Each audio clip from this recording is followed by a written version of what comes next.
Oh, God. I really do not know where to start with this. I would usually say, "How's it going, everybody?" But I know how it's going. It's not going very well, is it? Um, yeah, like I say, I mean, I hope you're doing as well as you can be at this time. Um, Before we get into it, all the nice stuff. Please make sure you're liking, you're commenting, you're subscribing, all that jazz. Um, but yeah, look, obviously,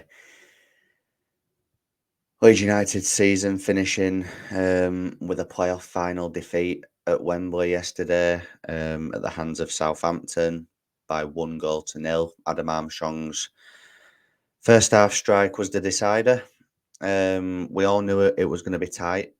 We all knew it was going to be cagey, and that's exactly what it was. Um, and I'll be honest, I thought I'd be a lot more nervous during the game, but I think we could sort of tell early doors that it maybe wasn't going to be our day. I thought we started off first sort of 10-15 minutes. I thought we were okay, not creating clear cut chances, but we were getting in their half. We were trying to make things happen, and it was a bit encouraging. It was,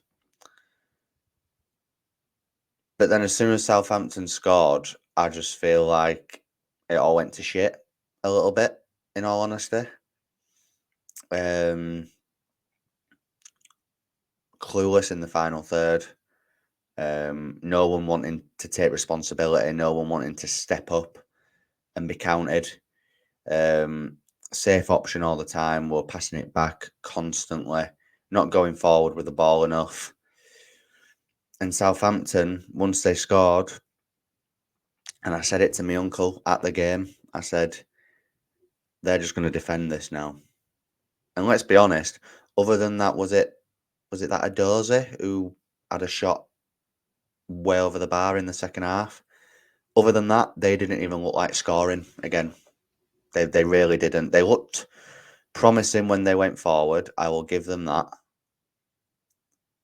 But I mean, they just knew that Leeds were not going to create anything, and they were happy for us to just have the ball. Because let's be honest, in the second half, we had all the ball. We had all the ball in the second half, but did absolutely nothing with it. Now, Russell Martin has had Daniel Farke's number 3 times this season now. Now, my argument going into yesterday's final was that the 2 times we'd played them in the league, the first time was what, maybe 7 or 8 games into the season when the league hadn't really taken shape, really. And then the last game that we played them was on the final day of the season, which, yeah, barring a miracle, we could have gone up. But let's be honest, it was all pretty much decided. So there wasn't really a lot to play for in either game in the league against them. So that was my argument going into it. That was my little bit of confidence that I took from it, was the fact that against Norwich in that second leg, when it mattered, we stepped up and every player played their part. Now I wasn't expecting, you know, a an exact replica of a performance in yesterday's final. But I thought if they attack it in the same way, if they get in Southampton's faces, if the press is good, then we would have some joy. And that I genuinely did think we were going to win the game yesterday. I did.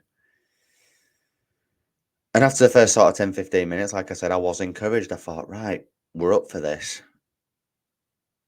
But I always said as well that the first goal would be key in the game. And unfortunately, obviously, Southampton scored it. And it just went flat from that point on. In the second half, we didn't look like scoring at all. There was that opportunity where Rodon finds himself through, plays like a little 1-2 with Willie Nonto, and nothing really comes of it. I think Somerville ends up putting it over the bar, who Somerville I thought was awful yesterday. But again, obviously Dan James came onto the pitch and I thought looked lively. He was probably the only one that looked like he was trying to create something, trying to make something happen. He hits the crossbar. But again, other than that, it was a damp squid. Connor Roberts came on, didn't do anything. Jadon Anthony came on and couldn't even control the ball from a throw-in. Firpo, I thought, was okay in the game, was all right. Rodon, I thought, was decent. Actually, he was trying to bring the ball forward at points. Ampadu, why is he getting caught? Why is he getting so attracted to the ball in that move that led to the Southampton goal? I do not know. He gets nutmegged by Will Smallbone. And, as that ball was about to get played through, I was screaming, who's getting Armstrong? Who's getting Armstrong? Because Rodon kept looking at him and he let him slide and he let him slip. And at half time, I was thinking, serious changes are needed. And yes, I've had a lot of people message me, even before I put the tweet out about it. I've had mates send it to me. Yes, it was me that was on Sky Sports at half time when I was anxiously biting my nails. I don't even think I've got any nails left. Waiting for that second half to come because I was absolutely bricking it. I was thinking this is either going to go one of two ways. It's going to be the same or they're going to get a few more goals. Either outcome was bad, and it obviously ended up to be the same. Southampton were happy just to defend their lead, but they could do it comfortably. They were solid at the back. Alex McCarthy in goal barely had anything to do. But Will Smallbone looked good. Adam Armstrong is a really good player at this level. Kyle Walker-Peters, they've got Premier League players in their team. And congratulations to Southampton. They had the better game plan. They played it perfectly. And they deserve to be in the Premier League. And that's what they are now, along with Ipswich and Leicester City. And I actually think Southampton, to be fair, whoever had won the playoff final yesterday, us or Southampton, they are best suited to go up to the Premier League than what Ipswich and Leicester are, because Leicester will be starting the season with a points deduction. Enzo Maresca's on his way out to Chelsea, by the looks of it. Kieran McKenna could be leaving Ipswich to go to Brighton. If Southampton keep Russell Martin, make a few additions, I think they'll be okay in the Premier League next year. I do. But yeah, obviously it means now that Leeds are in the Championship again next season. Now, I think I don't think it's the big disaster that I've seen a few people making out on Twitter. Obviously, I would have loved to have been promoted. But I was more just wanting us to win at Wembley yesterday. Yes, the Premier League was the prize, but I just wanted us to win at Wembley, and unfortunately that didn't occur. But we're in the Championship next season. I've had a look at the teams that are now confirmed for the Championship next season. The teams that are coming down from the Premier League are garbage, absolutely garbage. The teams that have come up from League One into the Championship, it's not going to be another Ipswich scenario, this. You've got Pompey, Derby and Oxford coming up to the Championship, and they're all gash. Let's just be honest, they're all garbage. Mixed with the teams that were in the Championship this season as well. Honestly, if we don't go up automatically next season, I will be seriously worried. Really worried about our future. There's going to be changes this summer. There's going to be some emotional goodbyes. You're going to see, obviously, Dallas has already announced he'll be retiring and leaving. Cooper is highly probable that he will go. What a servant he's been to the football club as well. If it is his time to leave, that'll be emotional, but I think it's the right time for him to go. Outgoings that are expected. Look, Chris Somerville is going to go, and let's be honest, he's got interest from the Premier League. Championship Player of the Season, he's going to go. Although I must admit, yesterday I thought he was absolutely diabolical. I thought he was crap yesterday. Not getting involved, didn't want the responsibility, and hid. I genuinely think that he hid in that game. Nonto will probably go as well. He won't do a second season in the Championship. I know he ended up coming round to the idea for this season, but I think that was under the assumption that we would go up. Obviously, that's not happened. I think he will go, whether it be the Premier League or Italy, he will go. And obviously, teams will be able to afford these players at a cut price now because we're still in the Championship and we can't demand a higher fee. People say Rutter might go. I don't think he will. I've seen a lot of mixed reviews about Rutter yesterday. I didn't think it were his greatest day, but I don't think it were his worst either. He had little glimpses in the game where he did things that were good, but then he had moments where the ball was just bouncing off him. It just wasn't his day. I think Rutter will stay. I think the emotion he showed at the end of that game yesterday, I think he'll want to give it another go. I can't see. I mean, I think there'll be interest in him, and there may be bids that come in for him. But him personally, I think he would want to stay and give it a good go again.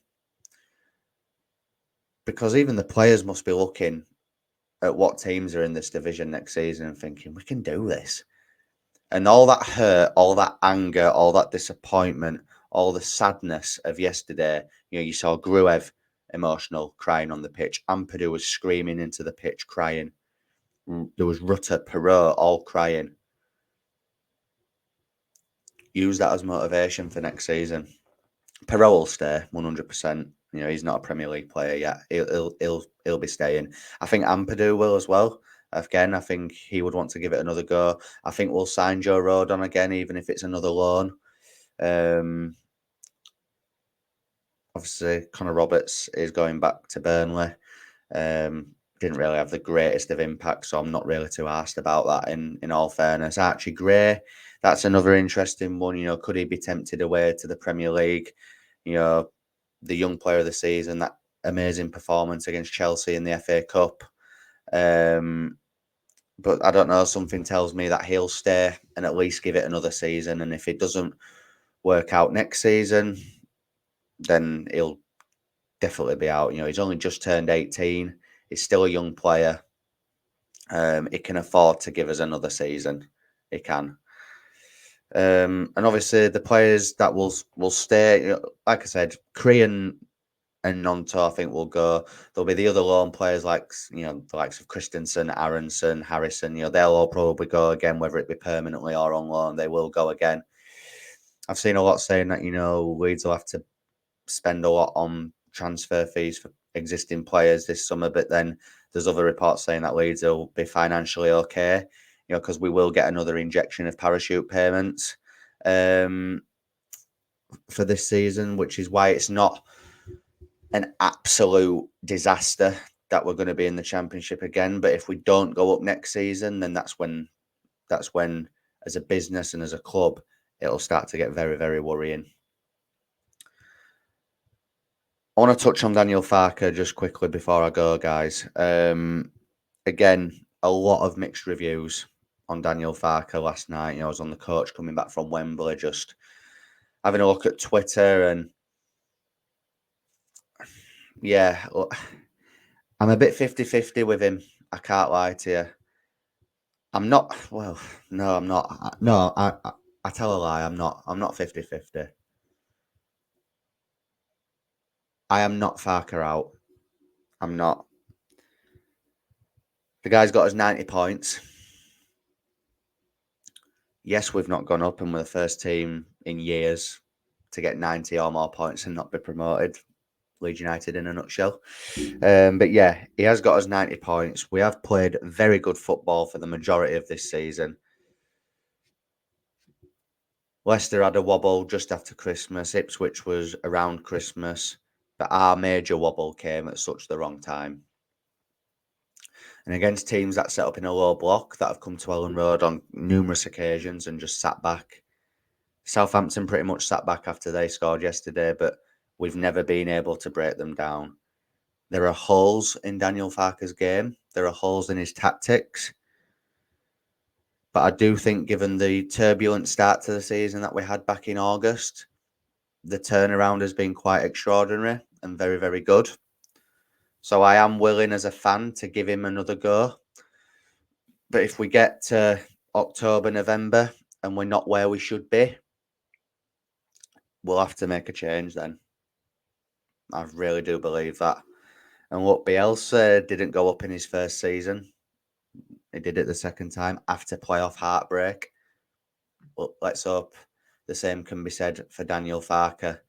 I'm not Farke out, but I can understand why people are saying it because they're worried about the holes in his tactics and the areas that he needs to improve on. But on the other hand, you've got to look at it as that we've got 90 points, played some very good football for the majority of this season, like I've just said, and continuity is key in football. If we're changing things all the time, and he has built a bond with the majority of these players. And I know that doesn't really mean anything in football these days, as it is quite cutthroat. But yeah, it's very, very disappointing how the season's ended. We should have gone up automatically. We should have took the opportunities when they presented themselves, but we didn't, and that's our own fault. Congratulations to Leicester, congratulations to Ipswich, and congratulations to Southampton on getting promoted to the Premier League. Hopefully we'll be joining you the season after next. But yeah, Leeds spending another season in the Championship. Yeah, that's all I've really got to say, guys. This will be the last video on the channel for quite a while now. Well, I say quite a while, a little while.